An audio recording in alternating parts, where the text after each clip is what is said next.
સ્થાનિક સ્વરાજ્યની ચૂંટણીના મતદાનને ગણતરીના કલાકો બાકી છે ત્યારે આમ આદમી પાર્ટીને મોટો ઝટકો લાગ્યો છે. આમ આદમી પાર્ટીના નેતા ખેડૂતોમાં ખૂબ લોકપ્રિય એવા પરેશભાઈ ગોસ્વામી આજે આમ આદમી પાર્ટી સાથે તમામ છેડા ફાડી નાખ્યા છે ને કેટલાક મોટા ખુલાસાઓ પણ કર્યા છે. આપણે સીધા પરેશભાઈ સાથે વાત કરશું. પરેશભાઈ, તમે કેટલાક મોટા ખુલાસા કરી, આમ આદમી પાર્ટી છોડવાનું સૌથી મોટું કારણ શું?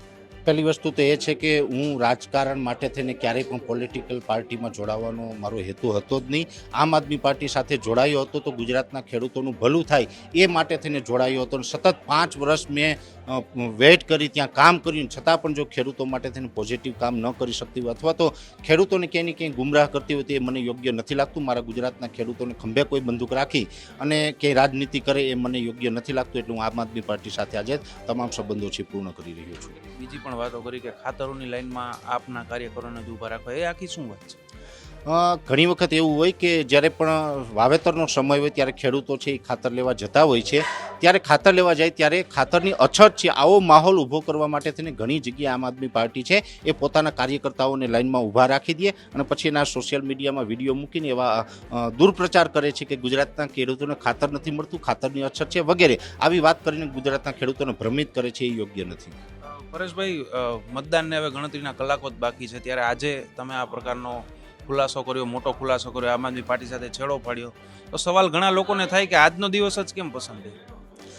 આજનો દિવસ પસંદ નથી. આમ તો છેલ્લા એકાદ મહિનાથી હું આ આમ આદમી પાર્ટીની જે વાસ્તવિકતા છે મીડિયાના મારફતે પબ્લિકની સામે રાખતો આવ્યો છું. અને જ્યારે મતદાનની વાત છે તો મતદાન સાથે તો મારે કોઈ લેવા દેવા નથી. હું તો આપના માધ્યમથી એ પણ કહું છું ગુજરાતની જનતાને કે લોકશાહીની અંદર મતદાન કરવું જોઈએ. તમને જે યોગ્ય લાગે તેને કરો, એની સામે વાંધો નથી. પણ હું કોઈ પાર્ટીને ભલામણ નથી કરતો. પણ એક ચોક્કસથી વાત છે કે આમ આદમી પાર્ટી જે મારી સાથે કર્યું એ ખેડૂત સાથે ન થાય એટલા માટે એક એનું ધ્યાન રાખજો. બાકી ગુજરાતના ખેડૂતોને અથવા તો અન્ય લોકોને જ્યાં પણ મતદાન કરવું ત્યાં કરી શકે. તમે પણ જુનાગઢથી છો, ગોપાલભાઈ પણ ત્યાંથી જ વિસાવદરથી ધારાસભ્ય છે, ત્યાં કેવું કામ કરી રહ્યા છે તેઓ? સોશિયલ મીડિયામાં તો બહુ દેખાય છે. સોશિયલ મીડિયામાં છે એ વાસ્તવિકતા નથી. એક પ્રકારની જે ફિલ્મી દુનિયા હોય છે એ પ્રકારનું અત્યારે ત્યાં છે. કેમ કે વાસ્તવમાં જે કામ ત્યાં કોઈ થયા નથી. ઓર જે આપણે જોવા જઈએ તો મીડિયાની અંદર કાંઈક અલગ જ બતાવવામાં આવે છે. 5 ધારાસભ્ય આમ આદમી પાર્ટીની અંદર ચૂંટાયા છે. જે 5 છે 2022માં પણ ચૂંટાયા હતા, અત્યારે પણ 5 છે. 5 ધારાસભ્ય મળીને ટોટલ 5 કામ છે એ ગણાઈ શકે એમ નથી. પરેશભાઈ ગોસ્વામી આવનારા દિવસોમાં કોઈ બીજી રાજકીય પાર્ટી જોઈન કરશે? કારણ કે ખેડૂતોના પ્રશ્નો કંઈ પૂરા નથી થઈ જતા અહીંયા, એના પ્રશ્નો તો ચાલુ જ રહે કારણ કે મુદ્દો જેવો છે. કોઈ દી ખેડૂતોના પ્રશ્નો પૂરા નથી થવાના. તો આ પરેશભાઈ ગોસ્વામી કોઈ પાર્ટી સાથે જોડાશે કે પછી એમને જ કામ કરશે?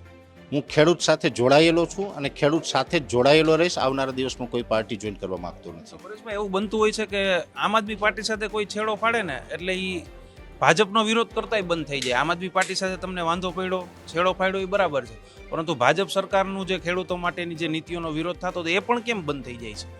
બિલકુલ બંધ નથી થવાનો. ખેડૂતોના જે મુદ્દા હશે એ તમામ મુદ્દા છે અત્યારે જે સત્તામાં ભારતીય જનતા પાર્ટી છે એની સમક્ષ અમે મૂકતા રહેશું.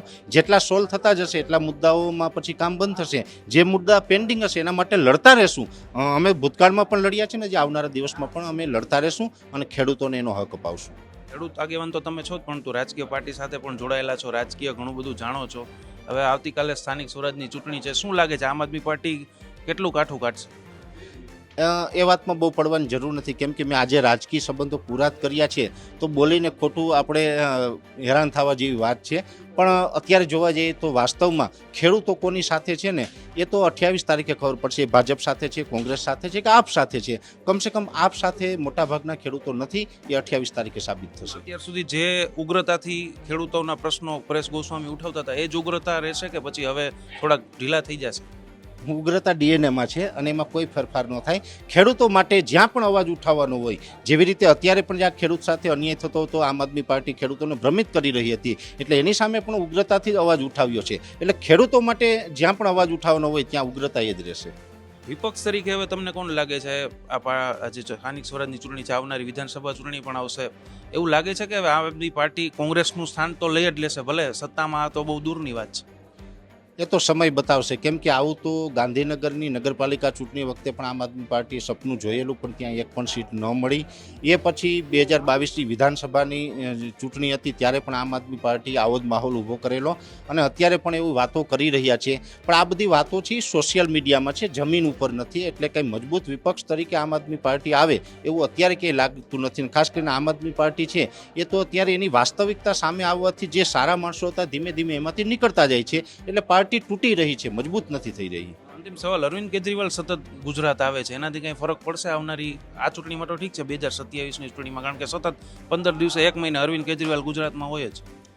અરવિંદ કેજરીવાલે એના જીવનકાળ દરમિયાન કોઈ જ એવું કામ ગુજરાતના ખેડૂત માટે કે ગુજરાતના નાગરિકો માટે કરેલું નથી જેથી કરીને અરવિંદ કેજરીવાલ ઉપર ગુજરાતીઓ વિશ્વાસ કરે.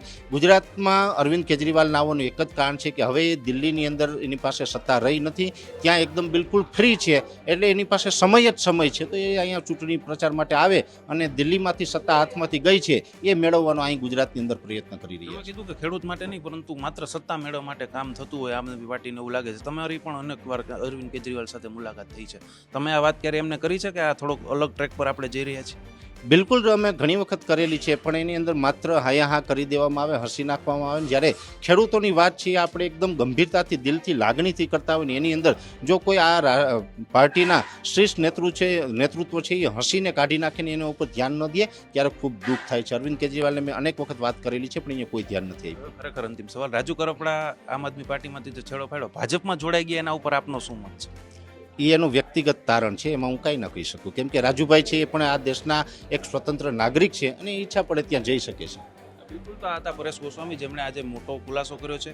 આમ આદમી પાર્ટી સાથે તેમણે છેડો ફાડી નાખ્યો છે અને અનેક ગંભીર આક્ષેપો છે તે આમ આદમી પાર્ટી ઉપર કર્યા છે કે આમ આદમી પાર્ટી ખરેખર ખેડૂતો માટે નહીં પરંતુ માત્ર સત્તાઓ મેળવવા માટે કામ કરતી હોય તેવું લાગી રહ્યું છે. અને હવે ખાસ જોવાનું મહત્વનું રહેશે કે આની સ્થાનિક સ્વરાજની ચૂંટણી છે તેમાં કેટલી અસર પડશે. રોનક મજીઠિયા, ગુજરાત તક, રાજકોટ.